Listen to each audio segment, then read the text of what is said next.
Alright, good day, my fellow artists. So today we're going to take a look at starting this second foray into portraiture where we're talking about pet portraits. Now, to do this, we need a few things. Obviously, we need a piece of paper. We need a pencil because that's the media we always start with because we can always erase and change a pencil. Some of these other medias, once it's on the page, we can't do anything about it. And we need a crayon. Now, I chose a black crayon.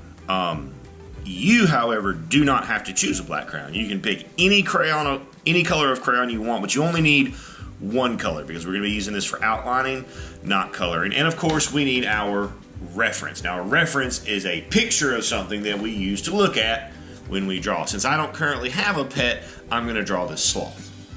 And before you start drawing, before you ever touch pencil to paper, one thing that's very important that we need to check and take a look at. We need to make sure that this paper is turned the same way as our photograph. Now, my photograph is in landscape. My paper is currently in portrait. So I need to adjust my paper so that its orientation matches the orientation of the photograph, the reference I'm using. Now, when we draw from a reference, especially stuff like this, our natural instinct is to try to draw all the outline and then go back and make stuff fit inside of it. But a lot of times that can prove to make the job harder. So what I want you to do is I want you to start with either the nose or the eye of the animal you're looking at and then add around that. So I'm going to start with my sloth's nose. So we want to take a look at the shape. It doesn't have to be an exact shape to begin with. It can just be close, and then we can always come back and we draw lightly. That way we can always come back and modify it if need be. And he's got... Just keep our lines nice and light and easy. We don't need to try to press down and make anything dark yet. That's what our crayon is for. And they have really, really round eyes. They kind of look like little Wookiees. Little Chewbacca's.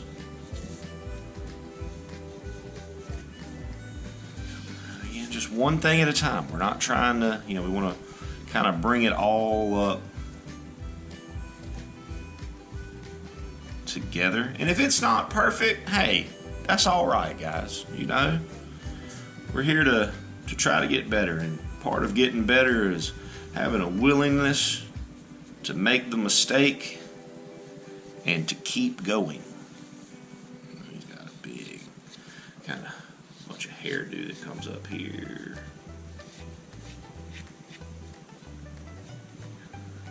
Comes over this. We got his chin. He's got another. They have kind of piggy faces. Kind of pig-like face. But they're cool animals. Sloths spend like 80-90% of their life in trees. They don't come down. They just stay up there. They hang out. They eat whatever they feel like eating.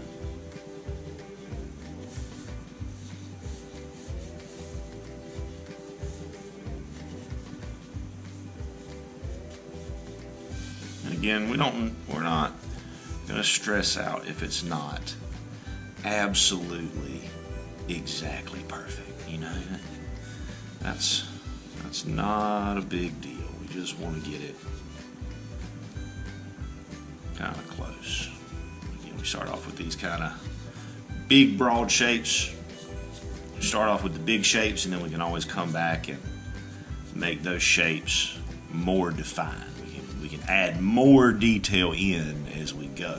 It's better generally if we start with kind of the big overall shapes of everything.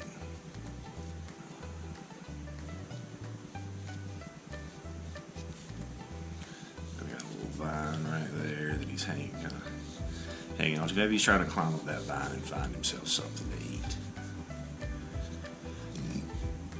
It'd be fine if he is, be fine if he isn't, because it's, at the end of the day, it's your drawing, and you can invent and create whatever kind of little story you want.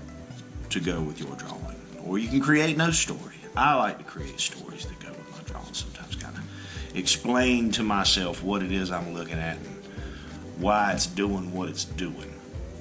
Okay, so there's my overall shapes. So I'm going to come in with the black crayon. And so now I'm also going to be doing some modifications. I'm going to changing some of my lines around, adding a little bit of texture and stuff with this as I go. So I'm going to speed up our camera for this so that you guys don't have to wait on me through this part, because I'm pretty confident that you guys are amazing enough artistically that you know how to outline.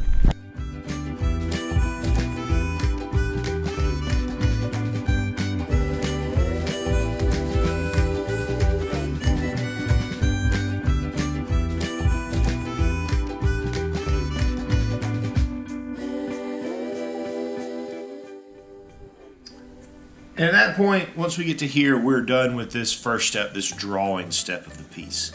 Now if you notice, I came in and I added some extra textures. And what I was doing there is I was looking at my reference, and I was looking for these areas that have a little bit more shadow to them. See how this tone is a little bit darker than here, and here is a little bit darker than there. I was just kind of looking for some of those shapes in those areas and trying to pull out some of those darker tones, so that they're already on the page when I come back to this with the next step. But for today, for this part, that's what we needed to get done. Good luck to you, everybody, and as always, happy arting.